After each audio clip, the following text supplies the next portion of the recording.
Next question علی بھائی، نبی علیہ السلام نے فرمایا جس نے اذان کی آواز سنی اور پھر مسجد میں آ کر نماز نہ پڑھی تو اس کی نماز نہیں ہوگی، ہاں مگر عذر ہو اگر کوئی تو ٹھیک ہے، بالکل صحیح۔ جبکہ آپ کا موقف ہے کہ جماعت رہ جائے تو گھر میں بھی نماز پڑھ سکتی ہیں، کیا یہ حدیث کی مخالفت نہیں؟ یہ موقف ہے نا جی، آپ نے کہہ دیا نا کہ اگر عذر ہو تو جی۔ وہ بخاری مسلم میں حدیث موجود ہے نا عثمان بن مالک والی، کہ ان کی تھوڑی نظر بھی کمزور ہو گئی تھی، جو میں نے اگلے دن بیان بھی کی ہے، اور انہوں نے نبی علیہ السلام کو ریکویسٹ کی کہ آپ میرے گھر میں آ کے ایک جگہ نماز پڑھیں، میں اس کو اپنا مصلی بنا لوں گا، کیونکہ مدینہ شریف چونکہ میدانی علاقہ ہے، جب بارش ہوتی ہے تو برساتی نالے بہتے ہیں تو مسجد تک نہیں پہنچ سکتا، اور کبھی سردیاں بھی ہوتی ہیں تو میں گھر نماز پڑھ لوں گا، آپ کو ایک ایسا مصلی میرے گھر میں کونے میں نماز پڑھیں، میں اس کو یعنی آپ کی وہ بابرکت جگہ کو، پھر حضور نے ان کے لیے نماز بھی پڑھ دی تھی، بخاری مسلم دونوں میں آتا ہے۔ عتبان بن مالک رضی اللہ تعالیٰ عنہ انصاری صحابی ہیں، تو اس سے پتہ چلا نبی اسلام نے کیوں نہیں کہا کہ بھئی تو گھر کیوں پڑھنا، گھر تو ہوندی ہی نہیں ہے، گھر اس کی نہیں ہوتی ہے جس کے پاس ساری فیسلٹیز تھیں اور جماعت بھی جان بوجھ کے اس نے چھوڑی ہے۔ اگر عذر کی وجہ سے جماعت چھوٹی ہے تو بخاری مسلم دونوں میں موجود ہے کہ نبی علیہ السلام سخت سردیوں میں، بارش کے دنوں میں اذان میں ایڈ کرواتے تھے سلو فی الرحال، گھروں میں ہی نماز پڑھ لو، سردی میں بھی، خوف میں بھی، بارش میں بھی آپ گھر پڑھ سکتے ہیں۔ ایون بخاری میں آتا ہے جمعے کی نماز تھی، اس سے زیادہ امپورٹنٹ نماز کوئی نہیں ہے، آپ نے فرمایا اعلان کرو گھروں میں نماز پڑھ لو، آپ نے نہیں فرمایا بارش رکنے کا انتظار کر لو اور کوئی کشتی لے کے آ جاؤ، ظاہر ہے یہ اس کا قطعاً مقصد نہیں جو سعودیہ کے علماء نے سمجھا کہ گھر میں نماز ہو ہی نہیں سکتی۔ ایک بندے کی جماعت چھوٹ گئی ہے، اب اس کو یقین ہے مسجد میں جاؤں گا مجھے جماعت نہیں ملے گی، تو اب گھر وہ پڑھ لے، عذر ہے نا اس کا۔ لیکن ایک بندہ جو ہے وہ جان بوجھ کے گھر پڑھتا ہے، اس کے اوپر اپلائی ہوگی،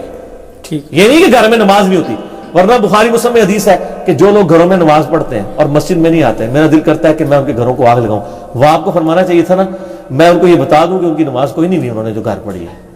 بالکل صحیح، نماز ہو گئی ہے لیکن جماعت چھوڑنے پہ آپ غصہ کر رہے ہیں، ورنہ آپ کہتے ہیں میں ان کو کلیئر کٹ بتا دوں کہ جتنی مرضی پڑھ لو کوئی نہیں ہوگی،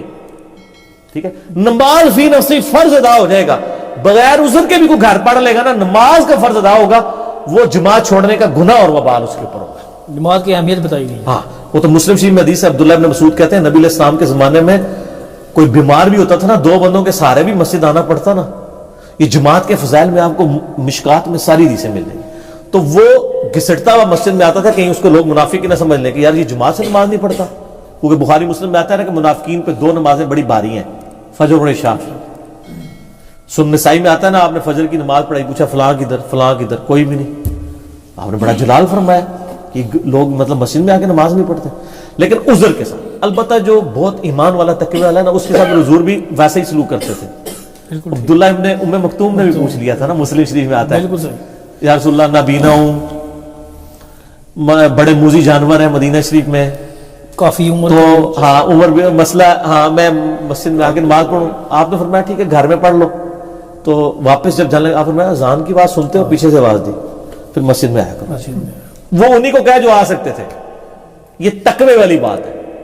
فتوے والی بات نہیں، فتویٰ وہی ہے، ٹھیک ہے نا، سبحان اللہ، ماشاء کہ جو آپ علیہ السلام نے فرمایا کہ آپ خود اعلان کروا رہے ہیں مسجد سے، صلو فی الرحال، بخاری مسلم دونوں میں، سخت سردیوں کی راتوں میں۔